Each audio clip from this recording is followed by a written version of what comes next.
Allie, how are you? I'm very well. How are you? I'm pretty good. You know, it is an interesting situation with you, meaning on two levels. One, because you're my close friend's close friend. Mm-hmm.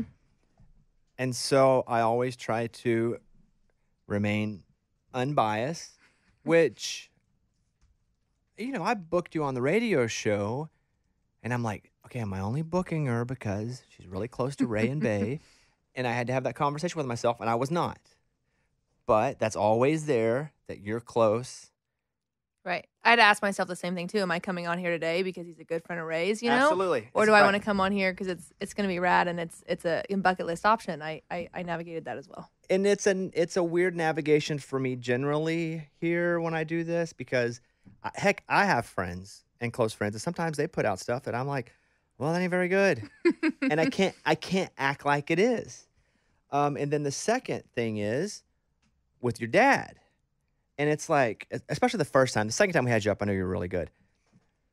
And on this podcast, different than the radio show, because on the radio show, I've really tried to focus and not talk about your dad because you are not your dad. Right. You are your own artist.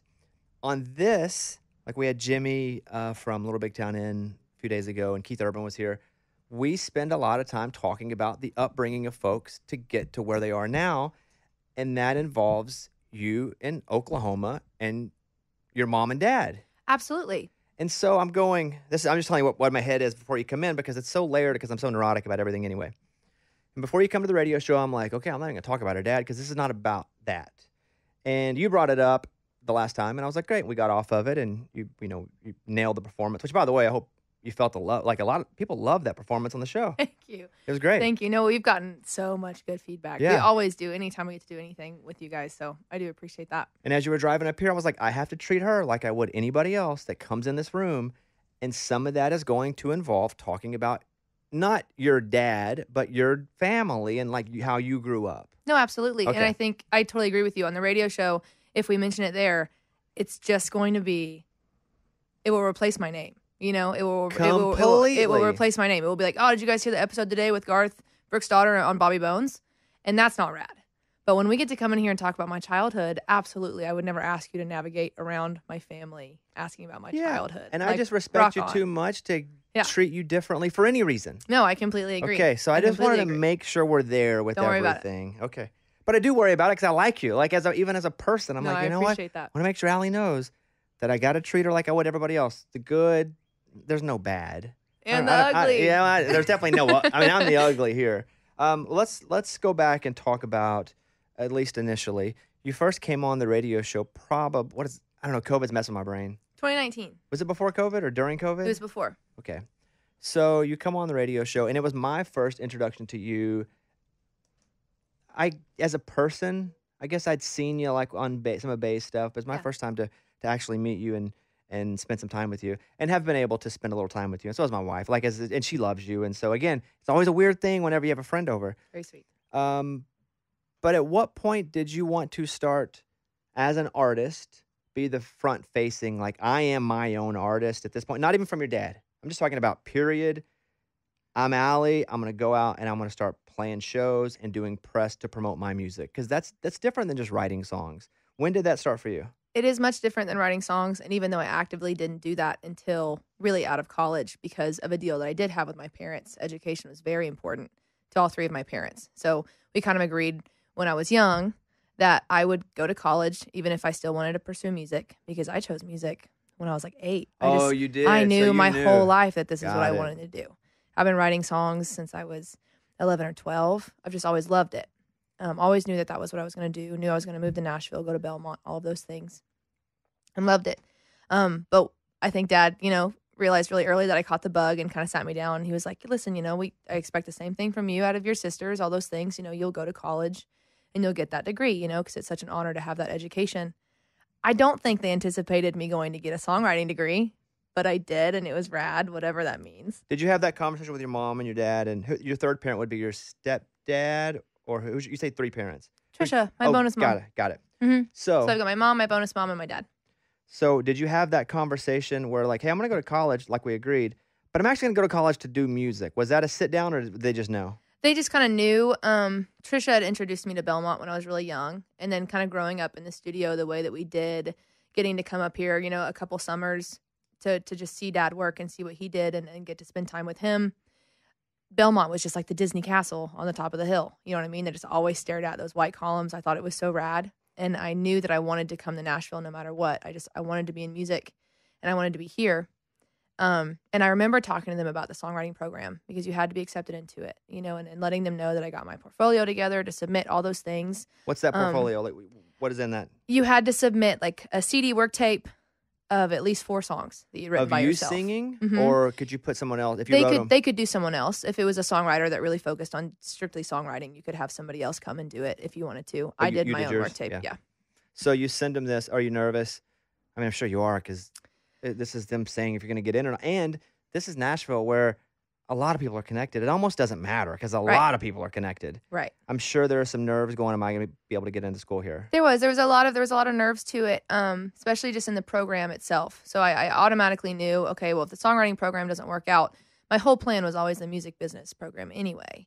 But when I found out that there was a songwriting option, I was like, absolutely, we'll go for it. Ended up getting accepted into that program, which isn't too much different than the music business degree anyway. It's just that plus writing classes for the most part.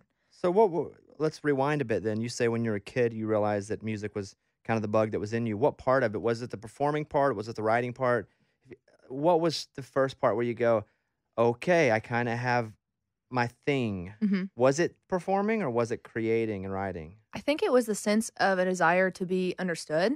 I just remember being a kid and like talking about things that I really, really cared about. And it almost always being chalked up to, oh yeah, you're a kid. Or like it doesn't seem that big or whatever the case was. But if I was to write down exactly what I was going through and sing about it, not only did people care about it and want to listen, they also thought I was writing their own stories, And I think people really care about stuff when they can relate to it, obviously. Were you a gifted singer as a kid or did you have to grow into your voice a bit?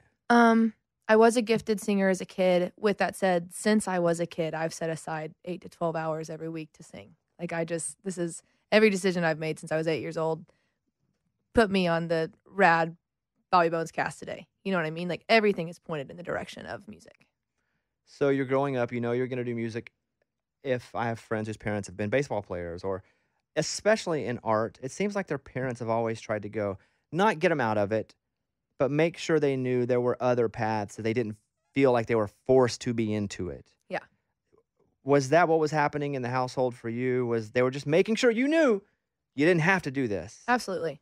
Absolutely. I think still in the back of, my parents' mind every now and then, I think they still wonder, maybe she'll decide something else, but not the case. But my parents were big sports people too. We had to play sports through high school. And did that thing and learned how to be a part of a team. Did you play a lot of sports? I just played soccer. That was kind of my one. Were you good? No. Oh. Nuh-uh. I wasn't. But I worked very hard. No, it's similar. I was okay, but anything that I was okay at, it's because I just killed myself working hard. I just worked really hard at it. Yeah, I got the coach's award every year, right? Everyone else got like actual physical accolade awards. I just got the coach's award because they were like, we'll take 11 Brookses out of any of you guys that think you're too good to work hard. I was like, let's go. Thank you for keeping me here. Funny and relatable. Like yes. you're speaking to me. Your hometown, what was it like? I thought it was small. It's not. I've seen small towns. What's the name of your hometown? Owasso. Okay, and so what you drive into Owasso, what do you see when you get there? Owasso's rad. You see a big water tower. It's got a ram on it. We're the Rams. Also says play for Haley right underneath it. A teammate of mine that passed away when we were kids. She had CF. She everybody championed her. She was amazing. So you already, you get in and you just see that. So it's a big community. It's a very big, small community. I thought it was small. And then I saw some of my friends' hometowns, and I was like, no, it's huge. How many people? It's pretty big. I can't tell you how many people, but we were a 6A school. Oh, that's pretty big. So we were the smallest 6A school, which is why I think I thought we were small, because the other schools graduated 1,300 seniors. 6A, though. Mine graduated just under 700. My class did. My whole town was population 700. Whole town. Exactly. I thought it was small. It's not, like, at all. It's not at all. It's still a small town. You're not coming from Boston. I mean, you're in Oklahoma. Right. Well, and we were in a weird place, too, in the sense of, like, the county over 6 miles from me graduated 53 kids. You know, like we were just the big, small town surrounded by way smaller towns. So what do you do if it's your 11th grade and it's a Friday or Saturday night? Like, what do kids in Owasso do? Well, if it's football season, you know, it's just Friday nights every time. Outside of that, you know, we did all the typical bonfires, you know, bonfire parties and backyard parties and a lot of mudding. I was into horses. My friends weren't so much. But I had my horses. I loved animals, so I spent most of my time just outside. Were you the musical kid in junior high and high school? Meaning, when did you learn how to play guitar, and were you always singing? Was that part of your identity even young? It was always a part of my identity. I was not like a theater kid or like a choir kid. Just because you got two, what are those called? Electives, right? And whatever. So one had to be soccer. And then one usually tend to be more academic, like Spanish or something that had to do with academics. I was a big academic person. So were you the nerd? I mean, I was the nerd. You don't have to say yes to that because I was, and you know I'm so cool. I think I wanted to be, but I don't think I was smart enough to be the nerd. I really don't. Then what were you? Because I was a nerd who played all the sports. I was a nerd try-hard athlete, right? If I had to kind of define myself. Yes. What do you think people 9th to 12th grade, what do you think they kind of classified you as? I couldn't tell you what they classified me as. I never figured out what anyone thought about me. I really didn't. But I can tell Horses? you I was a tryhard in the sense of I couldn't ever find a place to fit in. No one around me did music in the sense of they might have done show choir or something, but no one wanted to move to Nashville and do music. Nobody had the parent situation that I had, you know, which automatically came with so many assumptions as it was. And I just never really felt like I fit in anywhere. I had my friends because of soccer, you know, which I think was a huge point of my parents putting us on a team was to learn that no matter what, those people had your backs, and my girls had my back no matter what. But aside from maybe 2 or 3 people, I didn't really get close with anybody. That's interesting, and I can relate to a lot of the things that you talk about, especially in your attitude. But it's funny how our stories are similar, but for different reasons. It feels like you felt isolated a lot. Always. I felt isolated a lot. Now, we had different reasons, and I would never think that you would feel I'm just like from 10,000 feet up, I'll be like, she can't be isolated. She's the coolest. And I think that was a lot of people's thing, too. I think a lot of people just always thought I had somebody, you know, and like always thought I had a core group or a core whatever. And also, when I say I felt isolated, it doesn't mean I was uncomfortable. I really wasn't. I've been very comfortable my whole life by myself. And growing up, there weren't a lot of kids around us. You know, I was homeschooled for a very short amount of time as far as being the youngest of the 3 of us. You know, my older sisters remember homeschool life way more than me. Mine was more like keep Allie busy while Taylor and August have things to do, you know. But I didn't meet a lot of people my age until I started going to school and started going to do sports and stuff like that. And I've always just been friends with like the older crowd. And when I say older, like one of my best friends is in her 50s. And like we are exactly the same. Again, I really think I'm like 87 years old. You talk about horses, though, but so when did that love of animals and especially horses happen, and, you know, why? Or were you just exposed to them a lot? My mom runs a wildlife rehabilitation clinic in Oklahoma. Since when? Like forever? A long Forever. time? Really? Forever, as long as I can remember. Even for the very short time that we lived here in Nashville when I was a kid, my mom was very involved in the zoo. My first friend was a spotted snow leopard, and she was rad. You got to play with a spotted snow leopard from the zoo? Yeah, they would. Wow. They would. Some of them were critical. Some of them were just young and had to be on a feeding schedule. That was just easier to bring them home with you than to stay, you know, there all night. And so my mom kind of just got into those kinds of things. And then when we moved back to Oklahoma, she just partnered with her best friend Annette, who's a vet, and they just kind of run the clinic together in the sense of mom kind of supports it financially, and Annette, you know, just runs the whole thing, and anything and everything that's brought in, we take care of with the hopes of getting to send back out to the wild. But some things have to stay. And I've just been around animals my whole life. And I don't know, I just want to be Eliza Thornberry, like so bad. What's your mom's understanding, fascination, love of animals? Where does that come from? Was that when she was a kid? Were there a lot of animals? Do you know? I think my mama got bit pretty hard in her circumstance and everything with her, you know, because just as much as I hate having the identity of being a daughter, I'm so glad to have the father I have, you know, but I'm so much more than so-and-so's daughter. She is so much more than so-and-so's ex-wife. And she got bit really hard by that. And I think my mom just loves to cater and loves to take care of people and loves to serve. And I think people made that very hard for her to do for a while. So she went to animals. But my whole life, the 2 things I've watched my mom run was a wildlife clinic and then Meals on Wheels. My mom is a huge Meals on Wheels person, which just takes, meals to elderly people that can't get out of their house, that don't really have too many people to take care of them. My mom's just a servant. That's just what she loves to do. So she found animals a little later then. I don't know if she's like Dr. Doolittle as a 6-year-old and had animals all around. I had dogs my whole life growing up, but it wasn't until I was like late teens, early 20s that I really found my affinity for dogs because I was just alone all the freaking time. And I was just alone. And I like the first thing I ever felt like I loved, because you don't know my story, but I never said I love you to anything until my wife now. And that was like 2 years ago, right? I just didn't have a dad. Mom was in and out. But a dog was the first thing I ever like loved and felt wasn't going to leave me. Now we're probably going into some therapy type stuff here, but that's where my like complete love of animals and dogs comes from later in life, and being like, I love this dog. And it was the first thing that I could actually like even say that to. I would tell my dog I loved it, not a single human ever. And it's a weird thing what animals will do. And I feel like even you had a connection because you talk about how much you loved horses.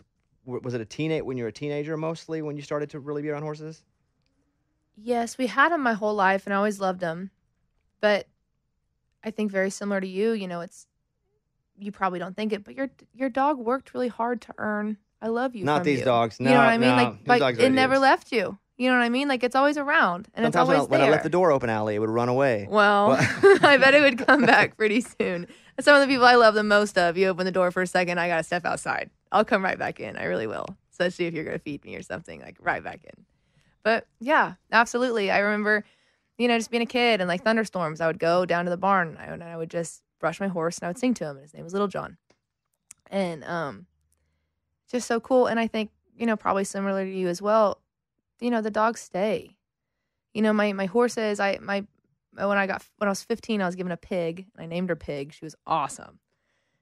Pig didn't leave me or give a crap what my dad did for a living or introduce my dad before they introduced me when I walk into a room. You know what I mean? Like, and I never had to explain to the animals to do that either or ask them to, which like might sound silly, but that was a really big deal for me as a kid.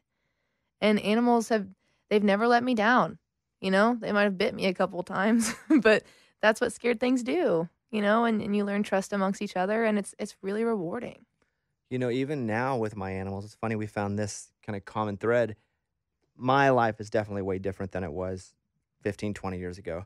I've always struggled with trust. Mostly it's because I felt people were going to leave.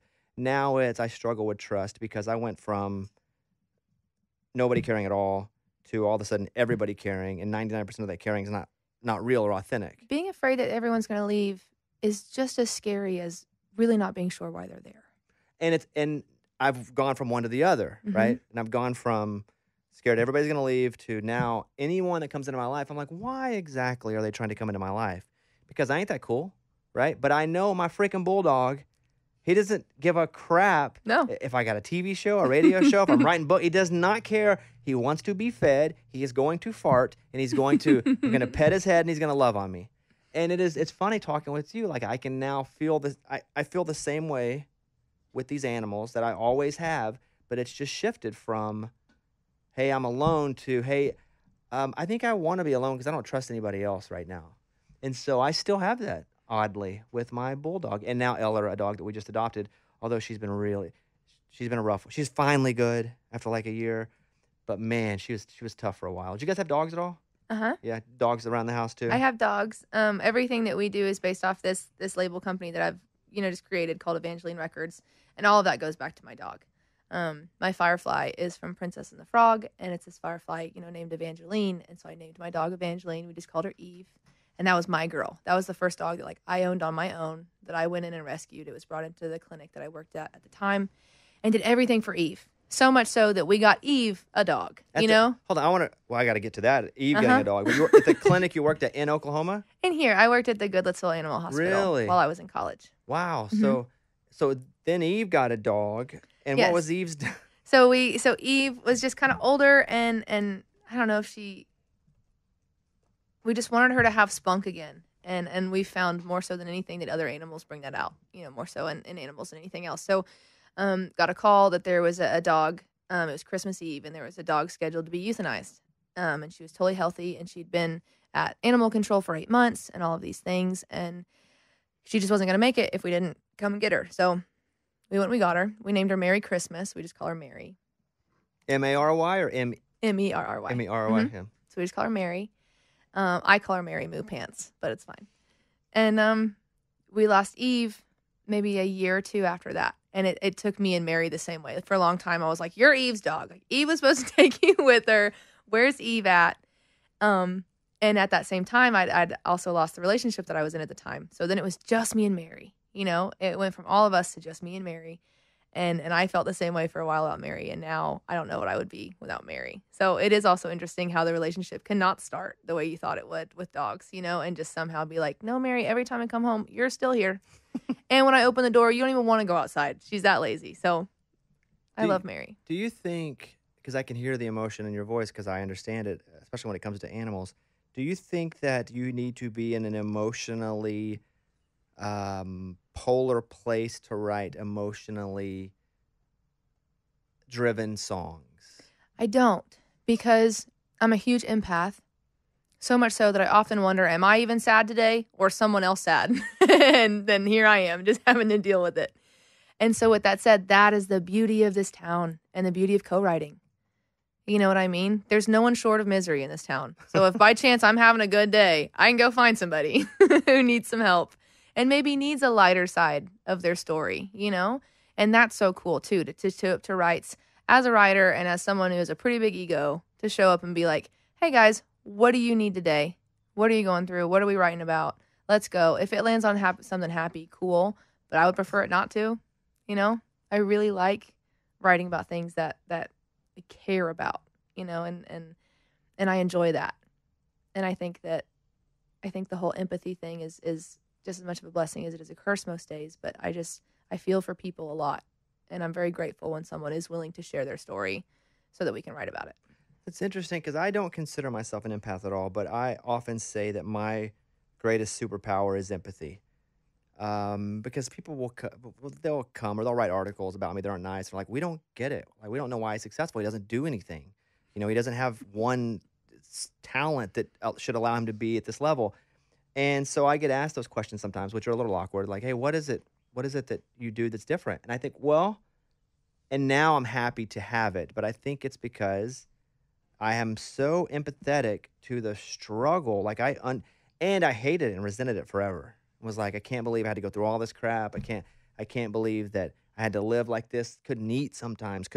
But now that I'm an adult, it's like I'm so grateful for it. It has been kind of a reversal in what I hated versus what I love, and now what actually allows me to empower others, because that's how it's come back to me. So, but I don't consider myself an empath at all. But maybe in a weird way I am. I just don't want to admit it because I don't like to show emotion at all. Well, I am not a therapist by any means, but I always love a good but after that. Oh, and it's a good but. Okay, it really is. ahead, It's a good but.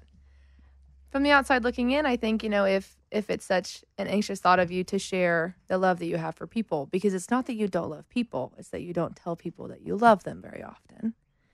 And I think it would be very hard to allow those walls to break down and say, no, I am an empath. I do empathize with people all the time and all those things, when that alone is just taking off just that much more armor, and that can be really scary. So I 100% believe that you're an empath. I believe that you're very empathetic. And I also believe too that, anyone who you do say I love you to, anyone that you do open up those gates for and whatever, they should be damn appreciative of that. And I know that they are. You would think that until they realize it's me. Other than that, they're like, oh, great. No, I don't think so. You go to Belmont, you're studying songwriting, right? How good are you once you're in the land of everybody that's good? Still pretty good. Yeah? Yeah. Were you concerned that you would get here and go, oh, man, or were you just like, let's go, I'm ready to show them what I got? Just let's go, because I am ready to show you what I got. But also with that said, if I've got people around me, you bet your butt they are better than I am. I cannot learn from anyone who is not better than me. I mean, I can, but not in a talent way, in a songwriting way. You know what I mean? So I've continued my whole life to surround myself with people that are better than I am. And I'm not afraid of that by any means. Because again, I get to learn. And I think that was the nerd side of me when it came to academics, was I was like, I might not be very smart, but I do genuinely like to learn about things, because there's not anything that you can't take and put in perspective for a song. You really can't. So it's kind of just like this cool little background work thing that you get to do all the time, just learning stuff and getting to go and take that and be creative with it. I feel like you took a kind of a smart back door to the system, though, and hear me out. When it's like, hey, I'm not going to do music until I graduate college, but you go to college to do music, it's like you cut 4 years off of the so. Oh, I just found a loophole and just dove. Right. Yeah, just pencil dove. Like you found 10 out of 10. the loophole, but was part of your deal you couldn't go out and perform while you were in college? So you could learn it, but you just couldn't perform. I really couldn't go perform, and there weren't really too many parameters on it. I think it was more so just, please go to college, Allie, you know? And I think, too, none of that, as much as it has to do with education, I think my parents would agree with me. What you learn in college is not your degree. It's not what you're going and studying. Right. It's not what you're sitting in class for. You know, it's learning that, oh, this professor wants this done this way, and that's what's going to get this grade done this way. Not like what the accolade on the paper is. You know what I mean? And it's just learning people. And I think just like sports, it wasn't about being fast. It wasn't about like winning state or anything like that for my dad. He didn't care if I even played 2 minutes of the game. He wanted to see me show up for practice every day, you know, and not quit on the sprints even if I didn't make the times, you know, like just learn how to work and learn how to find out how you work well, learn how to do what you do not want to do for the rest of your life. My dad was very strong on summer jobs as well. He cared about education a lot, so we didn't have to work during our school years. But as soon as we could drive, we had to work every single summer, you know, and learn what we didn't want to do for the rest of our life, is what he always said. And I think that was very encouraging. So I think for me, my parents just wanted me to have 4 years away from home, but not just all willy-nilly out there in the world, you know, and learn people and learn how to coexist with people and learn how to do stuff you don't want to do and still do it well.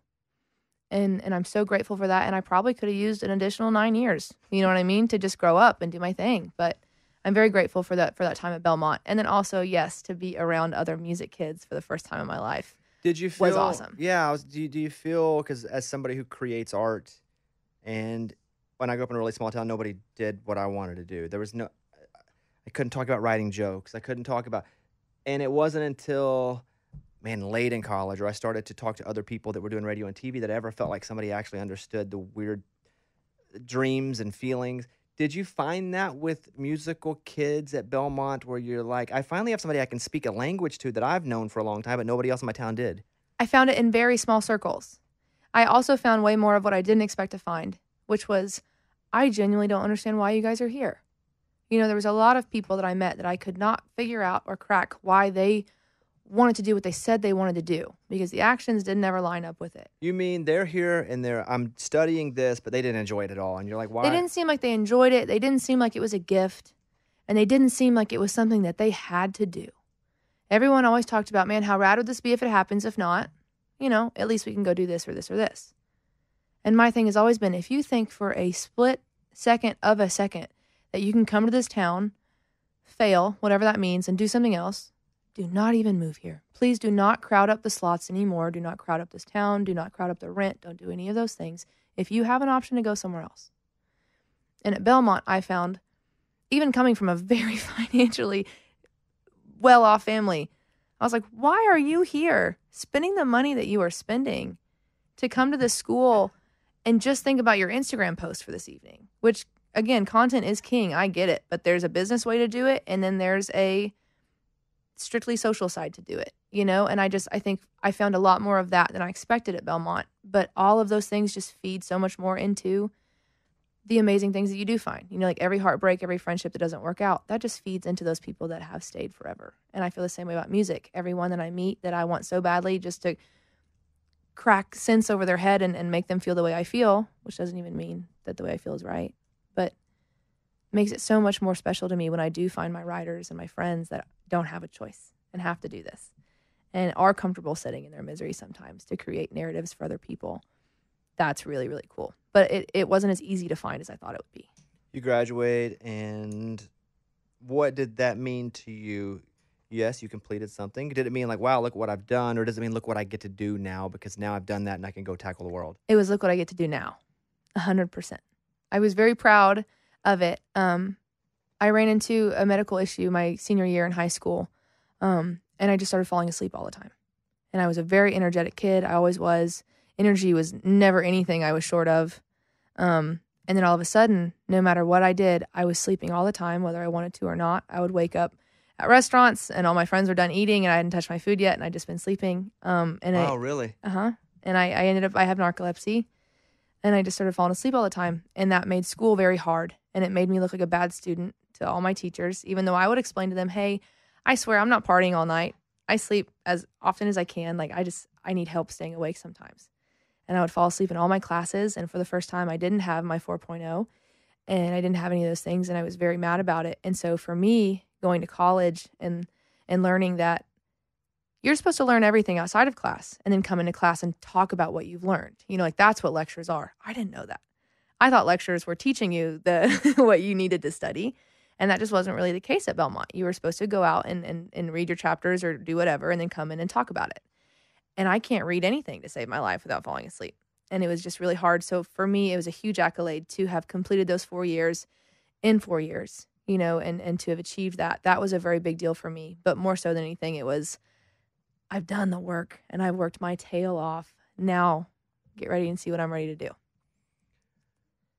Okay, so you're getting ready to see what you're going to do. Is there any sort of refinding yourself as an artist as to what you're going to present to the world? Every day. Still? Every day. But Absolutely. what about when you finish college? Because now you get to go and be an artist. Like, you get to go and be yourself. Yes. And so do you go, am I going to be like an Americana artist, a country artist? I want to do hip hop. I mean, it really could be anything. Mm-hmm. And obviously you have your family is huge in country. Did that at all make you go, maybe country's not for me? Or maybe, I don't know. What was just your mindset there? I was definitely worried about that, you know, entering into the same exact business as my family, working as hard as I do to separate, you know, those relationships and those lines. But since I was a kid, as much as I love every genre on the planet, I would love to be an Amy Lee. I would love to be any of those things. It would be so rad. Amy Lee, the singer, like Evanescence. Evanescence, yeah. I would love to do that so much. I was in a punk rock band in high school. I would just write for them and that kind of thing. And it was so fun, but never has there been a genre like country music where, similar to reading a book, I know what those characters look like. You know, like, I can paint you the two people that I see every time I hear Just to See You Smile. I can tell you exactly what they look like. I can tell you what his favorite food is. Like, that is such a cool life to live in, is country music. And if you can have narratives that sound like Evanescence, right? Or that sound like Ariana Grande, any of those things, that to me is the key. You know, cross genres, sound like whatever you want to say, but have a narrative, have a story, have nourishment, have something to feed off of. And to me, country music is championing that better than any genre. And so, as much as I wanted to maybe not be in country, or as scared as I was, that's who I am, you know, as an artist, for sure. So Jacob Dylan is Bob Dylan's son, and the story was Jacob Dylan didn't want to go by the name Jacob Dylan for a long time because he didn't want people to know he's Bob Dylan's son. So he would go and he would audition for things, and he would not be Jacob Dylan. He would be Jacob, whatever the case is. Is that the reason that you're Allie Colleen, is so people don't instantly associate the two? So that's definitely a huge part of it, is to not associate the two. The kind of running joke in my family is my dad's mom was Colleen. She was Colleen Carroll. She was on Capitol Records. She was a musician, an artist, an amazing singer, all these stuff. A lot of people don't realize it.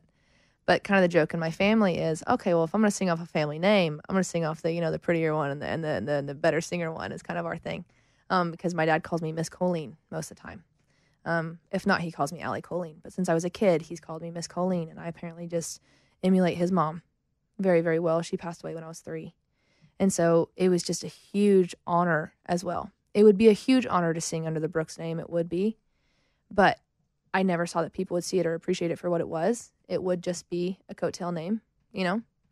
And so to get to sing under Allie Colleen and just completely emulate, you know, who raised my dad and who my dad thinks is the greatest person on the planet was a huge honor for me and something that I really wanted to do. So when you leave college, do you ever think about being in a band? Is it all solo?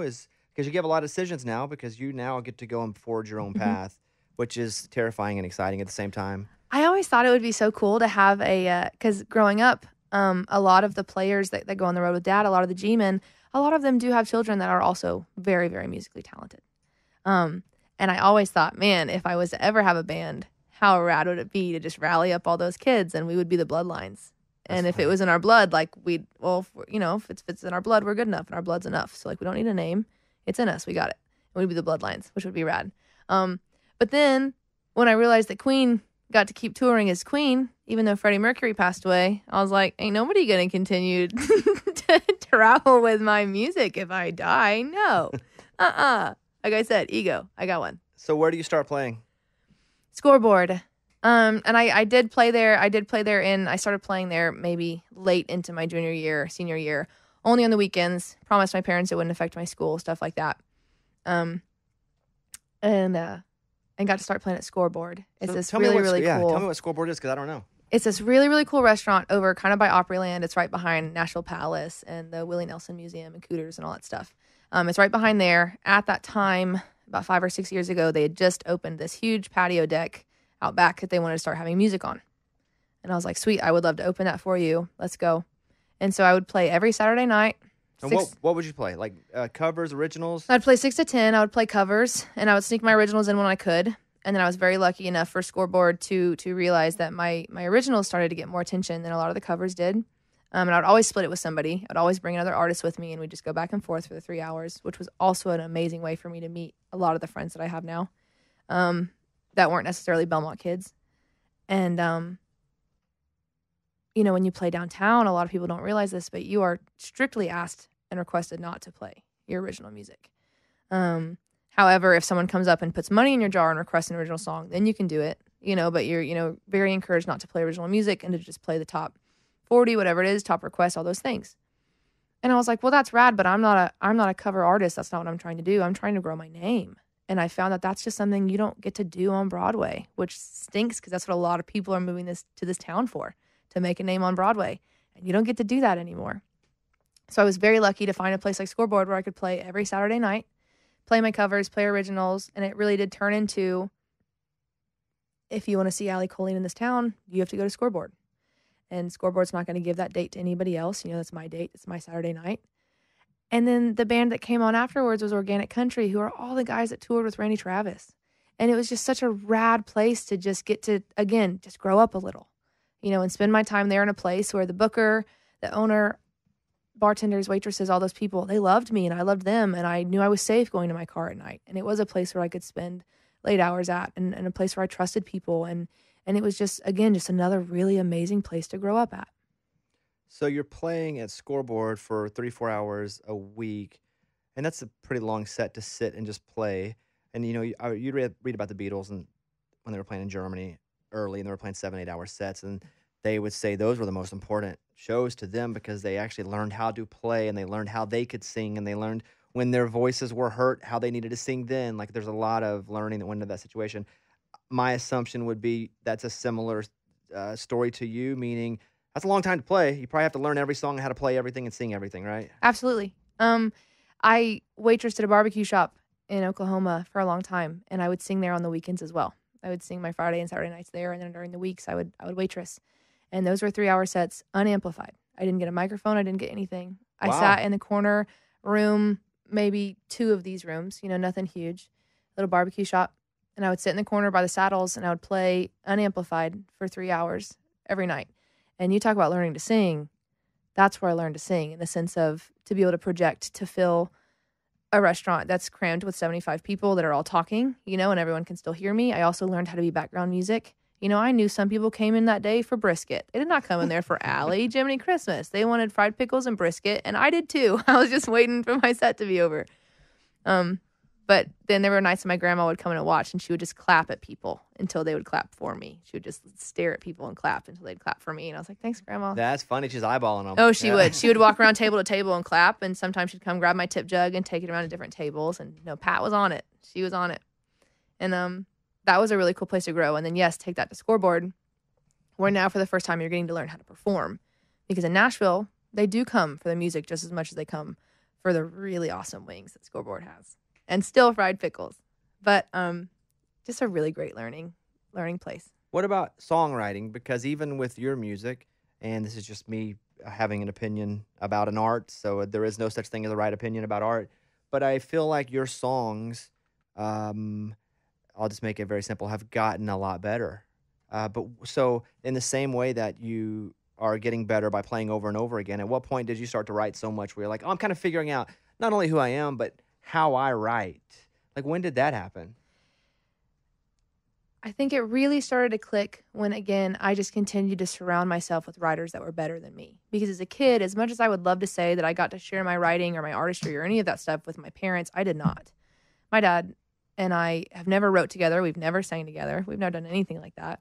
And then Sang together, you mean like publicly on a stage? Or you've sang together at home? no, You've been in the living room and been like, just to see you smile. I've been in the living room and I sang before, and he's been in the living room and he sang before, but we have never sang together at Then the you're same avoiding time. it. Why? I've sang with my wife and we both suck. You know what? I agree with that, and it's terrifying. But I don't know. Wow. I think a lot of it too is I don't know that he knew how to navigate it either. But also, he sings, I cry. I sing, he cries.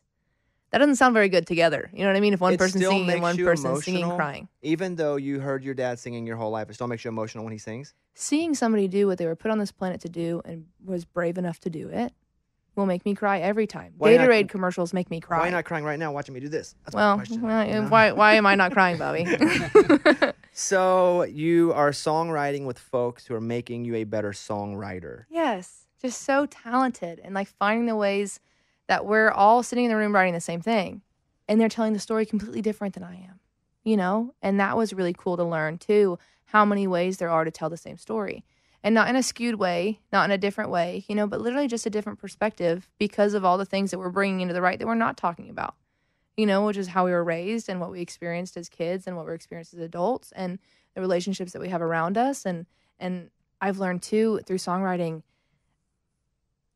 nobody really looks at love the same way, especially romantic love.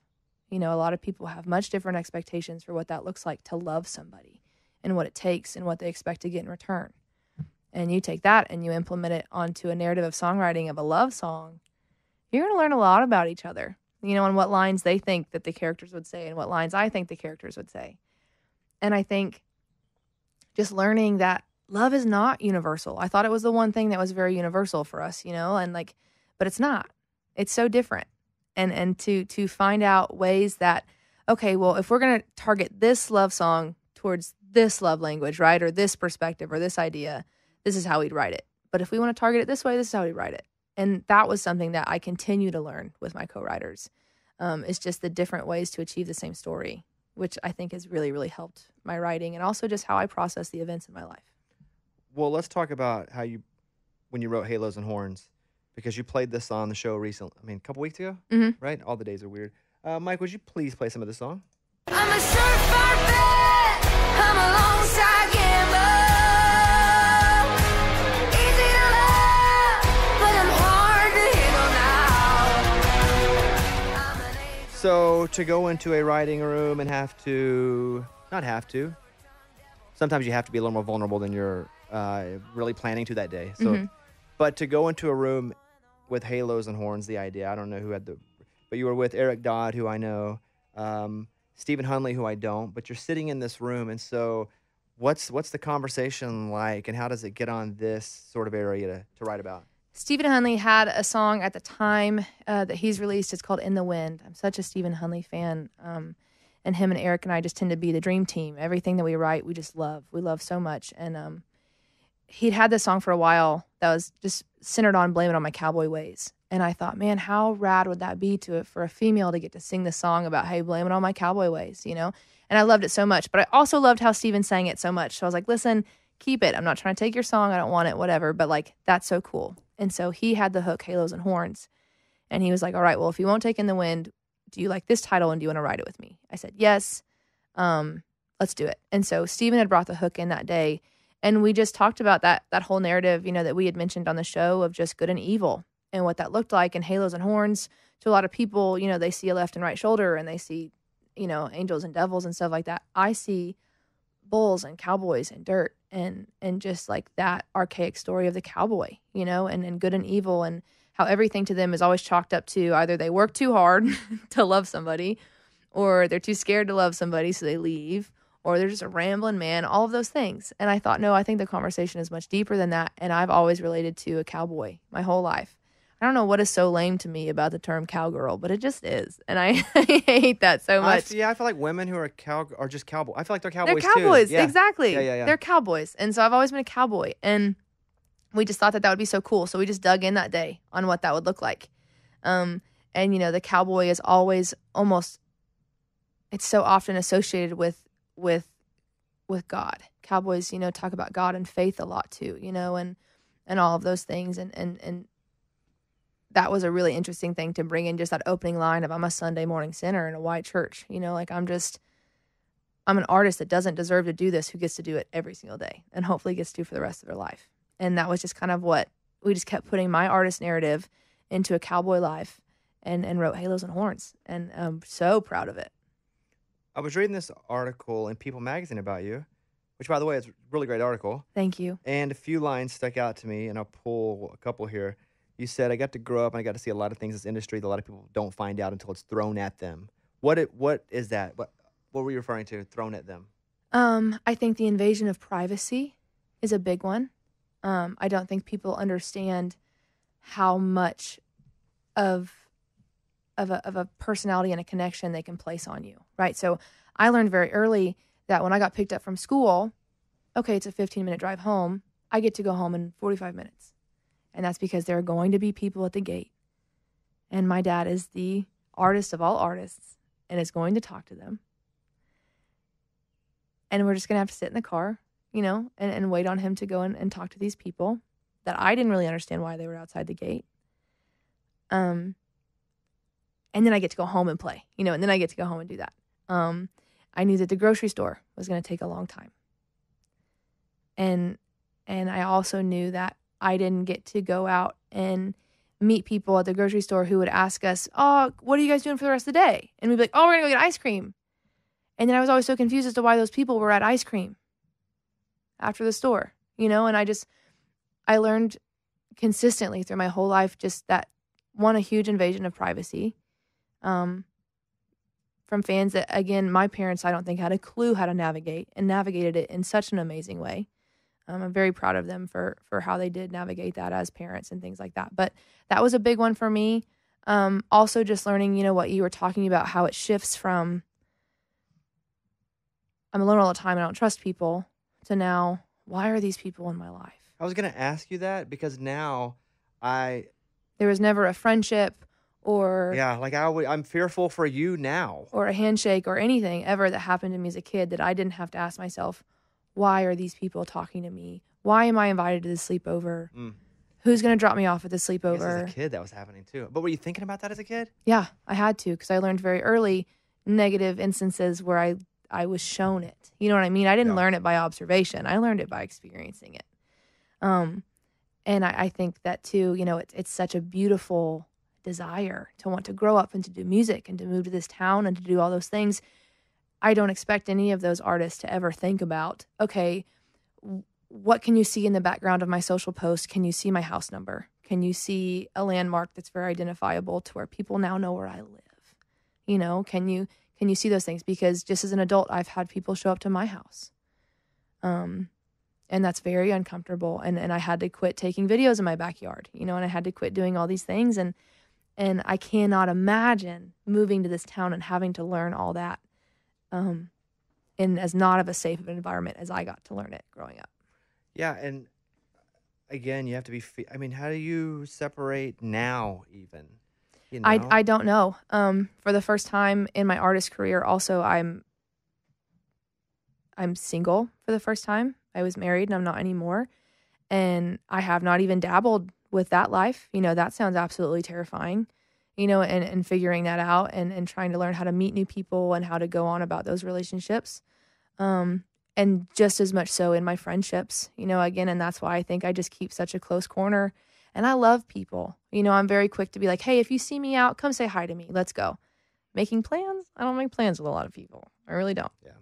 It's especially when it comes to dating, because I went from somebody who couldn't get a date to save my life to it was a pretty quick. When I started to get success, then it was everybody wanted, and I was like, I have not changed. Like I look the same, smell the same, and now a lot of people want to go out with me. So then I started to go, well, anybody that wants to go out with me, they only want to go out.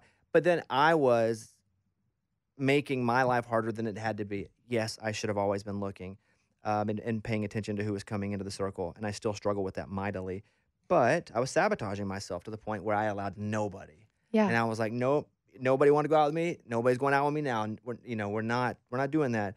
And then it took me to really meet my wife, who was the first person who does not give a crap. So much so that sometimes I get annoyed. And I'm like, You're like, do you know who I am? I'm like, look what we just did. Look, this is awesome. She's like, hey, the dog's crapped. It's in that second room. And so it is such a weird but positive balance for me. And then it has to be something that you deal with constantly. And again, if you're single now, it's something that's going to be in the back of your head. But I think you have the right attitude. You surround yourself with people that you trust, like, Bae or Laura, whatever you call. What do you call her? I call her Laura. How did you guys become friends? So Laura's father is one of my dad's best friends. He's been kind of like, I've always called him just farmhands. He does absolutely everything. I mean, he's an amazing contractor. He was a retired chief firefighter, all of those things. But he's always just helped my dad, maintain the property and just help dad do life, and all of those things. He always has. So his mama, Laura's grandma, was my nanny growing up. Bae's grandmother was your nanny. Got it. Yes. So she was my nanny growing up, and we spent all of our time together. She was my best friend, and her name was Polly. And so that's how I met Laura, who at the time, our age difference made it kind of hard for us to be close friends. Now, right back to where we started, and especially once I moved here, she was like, hey, let's get lunch, let's get coffee. And then, just instantly got back to where we used to be when we were kids and that kind of thing. And so got really close with her. But yes, just surround myself with people that have always been there. And in my mind, sometimes have no reason to be there, you know? And sometimes you're like, why are you here? Mm-hmm. And it would also, here's my advice. You don't need my advice, but I'm happy to give it because I'm not a therapist, but I am a doctor now. You are a doctor. Yes. Well deserved. No, not at all. But sometimes what I found was letting the people that I trust help me do things that seemed a bit uncomfortable for me, but because I trusted them, it was easier and it worked out positively more than not. Do you have an example? I do, and I'll give you an example outside of romance. Mm-hmm. I don't take any music. If somebody comes up to me and they go, hey, here's my song or here's my whatever it is, I won't listen to it. I just won't because not because I don't like music or new music or I do love it all, but I can't just go, yeah, let me listen to it for a couple of reasons. One, if I'm writing comedy music, I don't want to steal somebody's melody if I'm not thinking about it. If I hear something, I'm like, oh, that's a great, don't want to do that, don't want to get sued. And then two, I don't want to tell somebody I don't listen to new music, and they're like, no, but you did. My friend Chris over here said you listened to his. Right, and they'll out you every time. Yeah, so I just want to be consistent, so I don't listen. But the way for people to get music to me is not by getting it to me. It's by getting to people that I trust to get it to me. Yeah. They're like my love filter, because I'm very close to them. They're going to watch out for me. But if something is so good that they know I might like it or might not, they will go, I'm filtering this through. I think this is great. And they all have the ability to do that. There's like 4. Yeah. But they all, if it's friends, if it's music, if it's any of those things, they are my filter to, now everybody's going to go to my people. But that's how things, as my career started to get weird, that's how things then got to me. That's a beautiful way to share too. And I think a very brave one as well, because from the outside looking in, you seem to kind of be a little control freak sometimes. Not a little, a lot. A lot. Yeah, I was being kind. Yeah, a lot. Thank you for being kind. A lot. And I think that's a beautiful way for you to share with the people that you care about and that you trust. So that's what I'm saying. So trust some people to help you because you trust them in other ways. Yes. I'll leave that there. I'll put a pin in it and we'll leave that there. I do want to play a little bit of work in progress. And this is, you wrote this with Marcus Hummon. I wrote it with Marcus Hummon and Greg Beck. It's so funny, this like off the top of your head, but Marcus is Levi's dad. Yes. And I know Levi pretty well. Marcus has also written so many massive songs. But here is Work in Progress. I'm the best I've ever been, but not the best I'll ever be. I think you did this on the first. Did you perform this the first time? This was the first one because it was our debut That's single. It was why our it biggest sounds release. Familiar. Yes, and you guys were kind enough to let us come on and share our first release on the show. I was like, I know that. And, you know, again, just total transparency here. Whenever I had heard the song and I was like, yes, that's a good song. And she can come in. I was like, I don't know, maybe I shouldn't because she's Bae's friend. Like, really, it was like an extra part. And I was like, you know what? I cannot penalize her for being friends with somebody that I'm very close to. Well, and in all fairness, and you might not remember this, but I'll hold you to it anyway because you said it. And I have proof that you said it, so it's out there. I think it was maybe like 2016 or something. This was the day that I learned I do not have the luxury of covering my dad's songs. My dad has this beautiful song called She's Every Woman, and I love it. I've loved it since I was a kid. I always thought, man, if someone hears that and thinks about me, I nailed it. Like, I nailed what I was supposed to do. That's my person. Let's go. And I love that song. So I covered it. I put it on Facebook. You had shared it on the show, and you'd played it on the show, and you'd even mentioned, man, this is Garth's daughter, and she's doing stuff that must be kind of hard for her, to figure out and to do. And you done all the stuff, and you did an open invitation to the show. I did? Mm-hmm. You sent me an open invitation to the show. You said, I don't know you. I said, I don't know Allie, but if you ever hear this, open invitation, come on the show. We'd love to do whatever. I freaked out about missing an opportunity because I was like, well, I can't go on the show now because I don't have any music to promote. That'd be stupid. What if I only get one chance? Whatever. What do I do? Ray goes, he likes letters. I said, let's go. I wrote you a letter. Ray said he gave it to you. I don't know if he did. I don't know if he ever got it, anything. But it was just me explaining how, one, stoked I was to be recognized. Two, I don't have anything to promote. I have this deal with my dad. I have to get through college. Three, if at some point in the future ever the opportunity arises again, like, I would love to do it. Wow. 3 years after that, which I did not expect you to remember, I got to come on the show. That's crazy. Mm-hmm. I have the audio file from you saying it. I can prove there it. There is, I believe you 100%, but there are two things that probably happened. One, Ray probably stole the letter. And probably not, though, really. That is a really interesting story. Yeah. I did not know that. Yeah. Well, so what's the goal? I mean, musically, where do you want to be? What do you want to be doing in 5 years and in 10 years? Like, what's the goal when you see yourself? I want to be doing this. I love performing. I love performing so much. More so than that, I really do genuinely love the people that I meet on the road.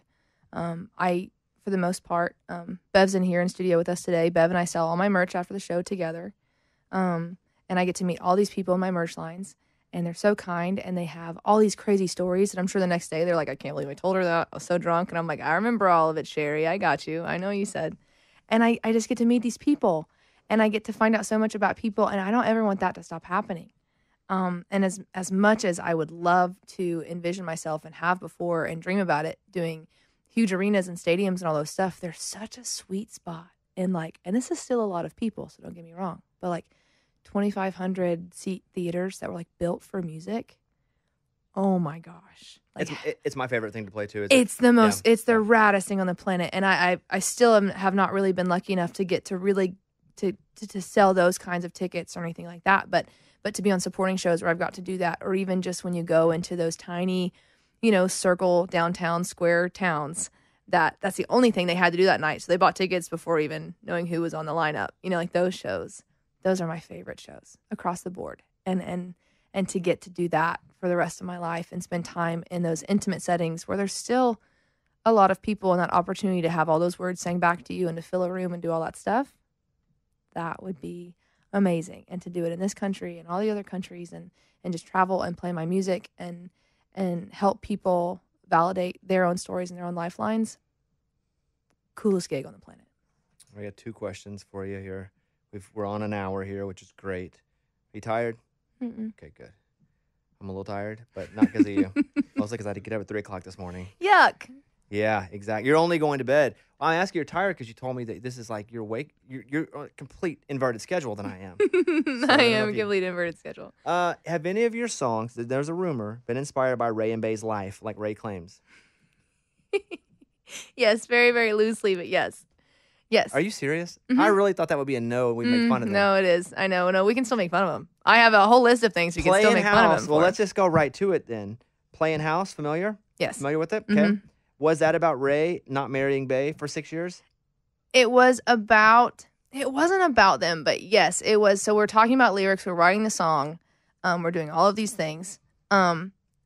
And they were like, man, these people are just, why are they playing house? Like, what about them is playing house? And I made the mistake of being like, well, my best friend is in a relationship that it's beautiful and it's kind and it's awesome, but there is like a stagnancy to it, in the place of like it's not growing.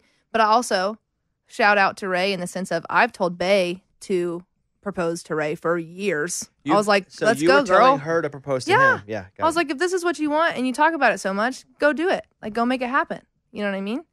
And so love them. Always been on both their sides, all those things. But yes, but they were like, okay, what does that look like and what is it not? And they were like, well, how long have they been together? And I was like, and at the time, it was probably 3 or 4 years. So then we buffered that and added 2 more and did 6. But that is that is a very loose connection to me when it comes to the narrative of playing house. But I think you talked that into reality because it was 6 years before they got married. So by doing They really did. Yeah, exactly. They really did. So fairs and festivals, you're out opening. You're doing a lot of stuff. Opening for Scotty McCreery, Big and Rich, Nitty Gritty Dirt Band. People can go to alliecolleenmusic.com if you want to get tickets. What do you do the rest of the day today with your inverted schedule? Is it time to breakfast, a little oatmeal right after this? Definitely some oatmeal after this with probably like a cheeseburger in it. Yeah, that sounds amazing. And then I got home last night from a 12-day trip and landed and had to go play around. Got to play around. Had the amazing opportunity to go play around is what I meant to say. In Midtown. So went and did that. After this, I go pick up my dog. I go pick up Mary Moo Pants, and we go home and we nap until tomorrow.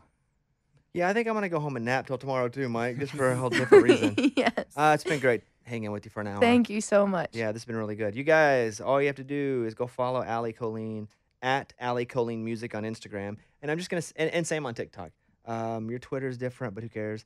Meaning, nobody cares about my, right. me included. No one cares about my Twitter. I like Twitter, but just to read it. And now I think I tweeted yesterday for the first time in forever, and it was toast is plural. I don't care who you are. Toast is plural. You bring me 2 pieces of toast. If there's an option of toast, you bring me 2 pieces of toast. It's plural. That's interesting. Never thought about that. I thought you were just plural. talking about yeah, so I'd like some toast. Okay. Yeah. You bring me 1 piece of bread, I'm going to be mad. And that's what happened yesterday. Allie, great to spend time with you. You guys go and stream Halos and Horns. And if Allie is near you, I suggest that you go. If you can, go watch her play. Even if she's opening for one of these guys, Scotty or Nitty Gritty or Big and Rich. Right, I said Big and Rich. Mm-hmm. Are they playing together still? They getting along? It's all on the same poster, as far as I know. Yeah, are they getting along?